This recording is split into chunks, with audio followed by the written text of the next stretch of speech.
آیا صوفیہ، رومن اور بازنطینی ایمپائر سے عثمانی سلطنت تک۔ ابھی تک میں نے کئی دفعہ آیا صوفیہ کا ذکر کیا ہے۔ قارئین سوچ رہے ہوں گے کہ یہ ہے کیا چیز؟ اس سوال کا آسان ترین جواب یہ ہے کہ یہ عیسائیوں کی مسجد قرطبہ ہے۔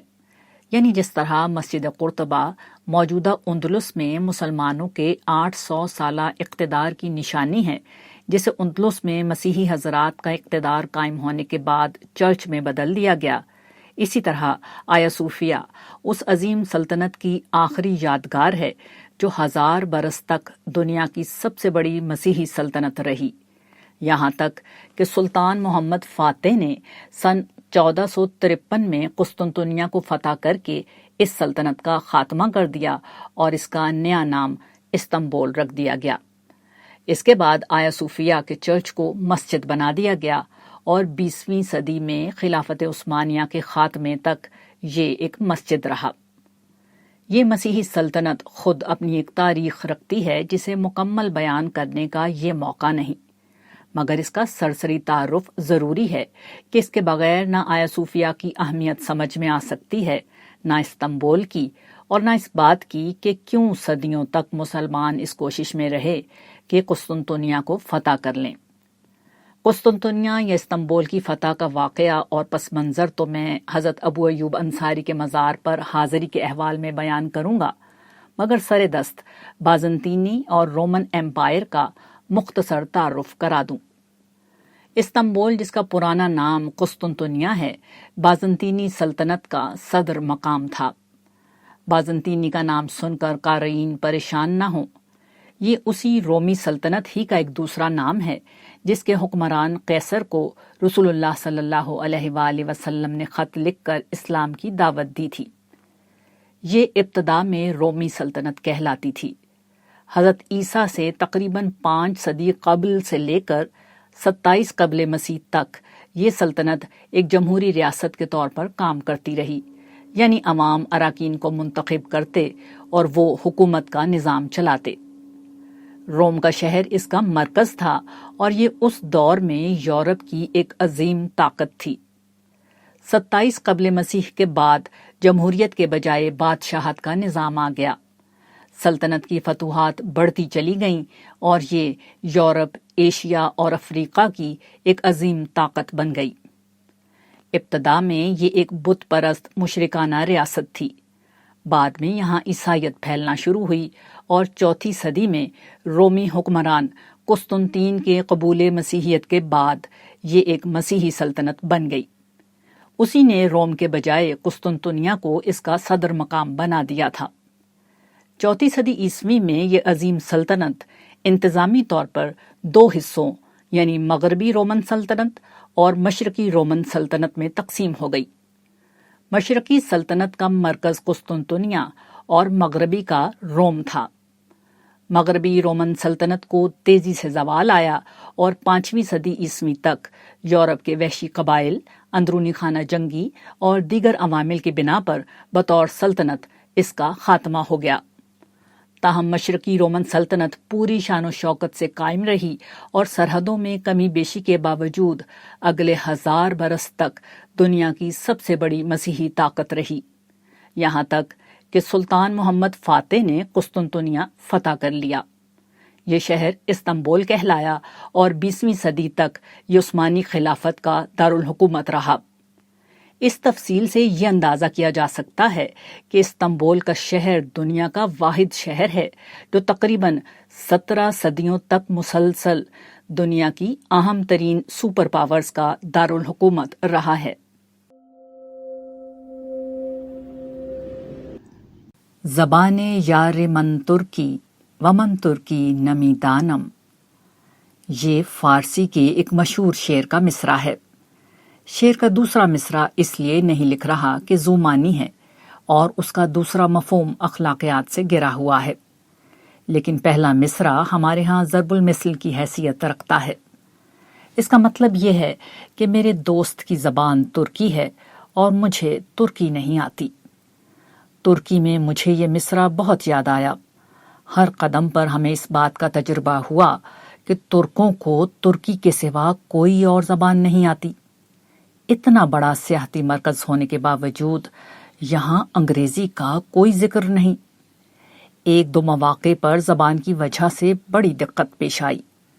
مثلاً استنبول کے ایک خوبصورت مقام پرنسس آئی لینڈ پر تو مجھے دیر تک واش روم ہی نہ مل سکا کہ وہاں کے مقامی لوگ واش روم کے لفظ کو نہیں سمجھ پا رہے تھے، حالانکہ وہاں ہزاروں سیاح موجود تھے اور ہر وقت موجود رہتے ہیں۔ اس لیے میرا خیال ہے کہ ترکی جانے والے ہر سیاح کو اس کا اہتمام کرنا چاہیے کہ چند بنیادی ضرورت کے اسماء اور جملے یاد کر لے۔ بہرحال یہی مشکل ہمیں اسرا کے ساتھ پیش آئی۔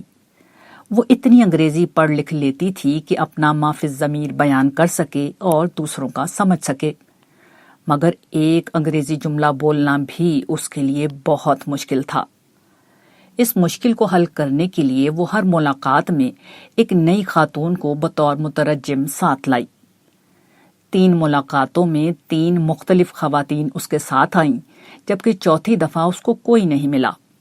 اس دفعہ ہم نے مکالمے کے لیے اس کے موبائل فون کو استعمال کیا، یعنی ہمیں جب کچھ کہنا ہوتا تو ہم انگریزی میں جملہ لکھ دیتے، انٹرنیٹ کے ذریعے سے وہ جملہ ترکی میں ترجمہ ہوتا اور پھر جواب میں وہ ترکی میں لکھتی جو انگریزی میں ترجمہ ہو جاتا۔ یوں کچھ مشکل سے صحیح لیکن پیچیدہ قسم کی گفتگو بھی ہم نے کر ڈالی۔ زبان بلا شبہ اللہ تعالیٰ کی عظیم نشانیوں میں سے ایک ہے۔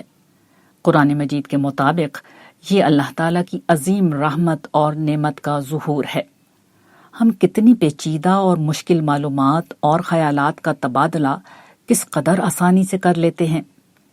یہ زبان ہی ہمارے سارے جذبات و احساسات کی ترجمان ہے، مگر افسوس کہ لوگ سب سے بول لیتے ہیں، نہیں سیکھتے تو رب سے گفتگو کرنا نہیں سیکھتے۔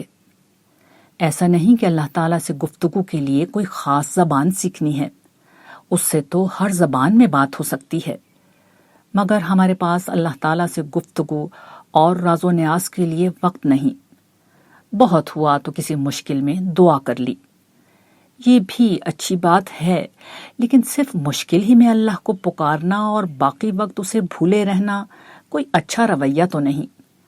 اللہ تعالیٰ سے تو ہر وقت بات ہونا چاہیے، اس کی بڑائی کے اعتراف میں، اس سے اظہار محبت کے لیے، اس کا دلی شکریہ ادا کرنے کے لیے، اس کے جمال و کمال کے بیان کے لیے۔ ہمارے پاس ہر چیز کا وقت ہے، مگر اس کا وقت نہیں۔ یا رب وہ نہ سمجھے ہیں نہ سمجھیں گے میری بات۔ یہ بھی ایک حقیقت ہے کہ یہ علم حاصل ہو جائے تو دنیا میں جتنا مفید ہوتا ہے اس سے کہیں زیادہ آخرت کے پہلو سے مفید ہوتا ہے۔ اللہ تعالیٰ نے حضرات انبیاء علیہم السلام کے ذریعے سے انسانیت پر سب سے بڑا احسان یہ کیا کہ آخرت کا تمام پیشگی علم ہمیں عطا کر دیا ہے۔ آخرت کی نجات کے حوالے سے اپنے کام کی ہر چیز سے ہم پوری طرح واقف ہیں۔ یہ ہمارے رب کا ہم پر بڑا احسان ہے۔ تاہم مسئلہ یہ ہے کہ ہم مسلمان آخرت کو اپنا مسئلہ نہیں سمجھتے۔ ہمیں یہ غلط فہمی ہے کہ آخرت کا احتساب غیر مسلموں کے لیے ہوگا، ہم تو بخشے بخشائے ہیں۔ اس لیے ہم اس علم سے فائدہ اٹھانے کے بجائے دیگر چیزوں میں زیادہ دلچسپی لیتے ہیں۔ ہمیں جس چیز میں دلچسپی نہیں ہے وہ آخرت کے اس علم کو انسانیت تک پہنچانا ہے۔ شاید ہمارے نزدیک یہ کوئی کرنے کا کام ہی نہیں، مگر یہ ایسا ہی ہے جیسا کہ کوئی نبی نبوت ملنے کے بعد نبوت کے فرائض ادا کرنے یعنی دعوت و تبلیغ سے انکار کر دے۔ اللہ تعالیٰ کے جلیل القدر انبیاء نے تو خیر یہ کام کبھی نہیں کیا، لیکن ان کی امتوں نے کیا ہے، جس کے بعد اللہ تعالیٰ ان امتوں کو دنیا میں عبرت کا نشان بنا دیتے ہیں۔ لیکن جب امت یہ کام کرتی ہے تو اسے دنیا میں غلبہ اور اقتدار مل جاتا ہے۔ اس حقیقت کے باوجود مسلمان غلبے اور اقتدار کے لیے غیر مسلموں سے جھگڑنے کو دین سمجھتے ہیں، حالانکہ مسلمانوں کے غلبے کا راستہ دعوت دین میں پوشیدہ ہے۔ مگر سر دست مسلمان لیڈرشپ یہ بات ماننے کو تیار نہیں۔ یا رب وہ نہ سمجھے ہیں نہ سمجھیں گے میری بات، دے اور دل ان کو جو نہ دے مجھ کو زباں اور۔ اس نہ سمجھی کا ایک اہم اور بنیادی سبب جو میں اپنے ناقص فہم کی روشنی میں سمجھا ہوں وہ یہ ہے کہ اہل مغرب نے مسلمانوں سے ان کا 1000 سالہ اقتدار چھینا ہے، جس کے نتیجے میں مسلمان لیڈرشپ عمومی طور پر مغرب کی شدید نفرت میں مبتلا ہے۔ نفرت میں مبتلا کسی شخص کو کوئی بات سمجھانا بہت مشکل ہے، ورنہ حقیقت یہ ہے کہ ہمیں اہل مغرب نے دنیا کی امامت کے منصب سے معزول نہیں کیا، ہماری کوتاہیوں کی بنا پر اللہ تعالیٰ نے کیا ہے۔ جب ہم نے دعوت اور شہادت حق کا کام چھوڑ دیا تو یہ مغلوبیت بطور سزا ہم پر مسلط کر دی گئی اور 200 برس کی سرتوڑ کوشش کے باوجود ختم نہیں ہو رہی۔ مگر جس روز ہم اپنی ذمہ داریاں ادا کرنا شروع کر دیں گے تو کچھ ہی عرصے میں ہمارا منصب بحال ہو جائے گا، ورنہ ذلت و رسوائی یوں ہی ہمارا مقدر رہے گی۔ یہ چیز ہم جتنی جلدی سمجھ لیں اتنا ہی بہتر ہوگا۔